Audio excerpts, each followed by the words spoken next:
Dear students, welcome back to Shumurthi's Academy YouTube channel. ಇವತ್ತಿನ ವಿಡಿಯೋದಲ್ಲಿ ನಾವು SSLC ಸಮಾಜ ವಿಜ್ಞಾನ ಈಗಾಗಲೇ ನಾನು ವ್ಯತ್ಯಾಸ ತಿಳಿಸಿ ಆಗಿರ್ಬೋದು, ಪಾಸಿಂಗ್ ಪ್ಯಾಕೇಜ್ ಆಗಿರ್ಬೋದು, 5 ಮಾರ್ಕ್ಸ್ ಆಗಿರ್ಬೋದು, ಫಿಕ್ಸ್ಡ್ ಕ್ವಶನ್ ವಿತ್ ಆನ್ಸರ್ಸ್ನ ನಾನು ಅಪ್ಲೋಡ್ ಮಾಡಿದ್ದೀನಿ. ಹಾಗೆ ಇಂಗ್ಲೀಷ್ ಮೀಡಿಯಮ್ವರೆಗೂ ಕೂಡ ನಾನು ಅಪ್ಲೋಡ್ ಮಾಡಿದ್ದೀನಿ. ಯಾರು ನೋಡಿಲ್ಲ ಆ ಒಂದು ವಿಡಿಯೋ ಲಿಂಕು ಈ ವಿಡಿಯೋ ಕೆಳಗೆ ಅಂದರೆ ಡಿಸ್ಕ್ರಿಪ್ಷನಲ್ಲಿ ಕೊಟ್ಟಿರ್ತೀನಿ, ಚೆಕ್ ಮಾಡಿ. ಈ ರೀತಿಯಾಗಿ ನೀವು ಸ್ಮಾರ್ಟ್ ಸ್ಟಡಿ ಮಾಡಿಕೊಂಡು ಓದೋದ್ರಿಂದ ಖಂಡಿತ 70+ ಈಸಿಯಾಗಿ ಸ್ಕೋರ್ ಮಾಡ್ತೀರಾ. ಇವತ್ತಿನ ವಿಡಿಯೋದಲ್ಲಿ ನಾವು ಕಂಪ್ಲೀಟಾಗಿ ಒಂದು ವಾಕ್ಯದ ಪ್ರಶ್ನೆಗಳು ಏನಿದೆ ಕಂಪ್ಲೀಟಾಗಿ ಅದನ್ನು ನಾವು ನೋಡ್ತಾ ಹೋಗೋಣ. ದಸ್ತಕ್ ಅಂತಂದರೆ ಯಾವುದೇ ತೆರಿಗೆ ಇಲ್ಲದೆ ಸರಕುಗಳ ಆಮದು ಮತ್ತು ರಫ್ತು ಮಾಡಲು ಹಾಗೂ ಸರಕುಗಳ ಸಾಗಣೆ ಮಾಡಲು ಬೇಕಾದ ಪರವಾನಗಿ ಪತ್ರ ಅಂತ ನಾವು ಕರಿತೀವಿ. ದ್ವಿಪ್ರಭುತ್ವ ಎಂದರೆ ಏನು? ಬಂಗಾಳದಲ್ಲಿ ಬ್ರಿಟಿಷರು ಭೂ ಕಂದಾಯ ವಸೂಲಿ ಮಾಡುವ ಹಕ್ಕನ್ನು ಹೊಂದಿದ್ದಾರೆ.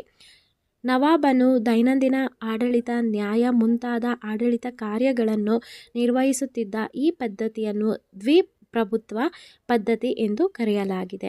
ಬಂದೇ ಬರುವಂಥ ಕ್ವಶನ್ಗಳು ನೆಕ್ಸ್ಟ್ ವಿಡಿಯೋದಲ್ಲಿ ನಾನು ನಿಮಗೆ 4 ಮಾಡೆಲ್ ಕ್ವಶನ್ ಪೇಪರ್ದು ಕೀ ಆನ್ಸರು ಜೊತೆಗೆ ನಿಮ್ಮ ಪ್ರಿಪ್ರೇಟರಿ ಕ್ವಶನ್ ಪೇಪರ್ ಏನಿದೆ ಅದಕ್ಕೂ ಕೀ ಆನ್ಸರ್ಸ್ನ ಅಪ್ಲೋಡ್ ಮಾಡ್ತೀನಿ. ಆ ಒಂದು ಎಲ್ಲ ವೀಡಿಯೋಸು ನಿಮಗೆ ಸಿಗಬೇಕು ಅಂತಂದರೆ ನೀವೇನು ಮಾಡಬೇಕು, ಈ ಕೂಡಲೇ ಈ ವಿಡಿಯೋಗೆ ಒಂದು ಲೈಕ್ ಮಾಡಿಬಿಟ್ಟು ಮತ್ತು ಸಬ್ಸ್ಕ್ರೈಬ್ ಆಗಬೇಕು.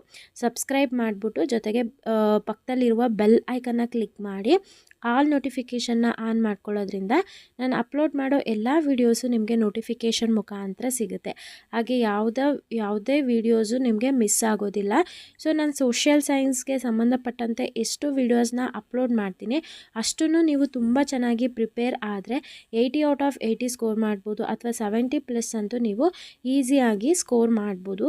ಈ ವಿಡಿಯೋ ಏನಾದರೂ ನಿಮಗೆ ತುಂಬ ಅನುಕೂಲ ಆಗ್ತಾ ಇದೆ ಅಂತಂದರೆ ಈಗಲೇ ಈ ವಿಡಿಯೋಗೆ ಲೈಕ್ ಮಾಡಿ ಮತ್ತು ಈ ವಿಡಿಯೋನ ನಿಮ್ಮ ಫ್ರೆಂಡ್ಸಿಗೆ ಶೇರ್ ಮಾಡಿ. ಹಾಗೆ ವಿಡಿಯೋ ನೋಡ್ತಾ ಇರೋ ಪ್ರತಿಯೊಬ್ಬರು ಸಬ್ಸ್ಕ್ರೈಬ್ ಮಾಡೋ ಮುಖಾಂತರ ಸಪೋರ್ಟ್ ಮಾಡಿ. ಸೊ ಇಲ್ಲೇನು ಇಂಪಾರ್ಟೆಂಟ್ ಕ್ವಶನ್ ಕಾಣಿಸ್ತಿದೆ ಅದನ್ನು ಸ್ಕ್ರೀನ್ಶಾಟ್ ತೊಗೊಳ್ಳಿ ಅಥವಾ ವಿಡಿಯೋನ ಪಾಸ್ ಮಾಡಿಕೊಂಡು ಚೆನ್ನಾಗಿ ಓದ್ಕೊಳ್ಳಿ. ನಿಮ್ಮ ಹತ್ರ ನೋಟ್ಸ್ ಏನಿದೆ ಆ ನೋಟ್ಸಲ್ಲಿ ಈ ಕ್ವಶನ್ಗಳನ್ನ ಟಿಕ್ ಮಾರ್ಕ್ ಮಾಡ್ಕೊಳ್ಳಿ. ಖಂಡಿತ ಇವು ಕ್ವಶನ್ಗಳು ಬಂದೇ ಬರುವಂಥದ್ದು. ನಿಮ್ಮ ಏನು ಚಾಪ್ಟರ್ಸ್ ಇದೆ ಅದೆಲ್ಲ ಚಾಪ್ಟರ್ ವೈಸ್ ನಾನು ಈ ರೀತಿಯಾಗಿ ಆನ್ಸರ್ಸ್ ಮಾಡಿ ಕೊಡ್ತಾ ಇದ್ದೀವಿ. ಯಾಕಂತ ಅಂದರೆ ನಿಮಗೆ ಓದೋದಕ್ಕೆ ತುಂಬ ಈಸಿ ಆಗಲಿ ಅಂತ ಹೇಳಿ.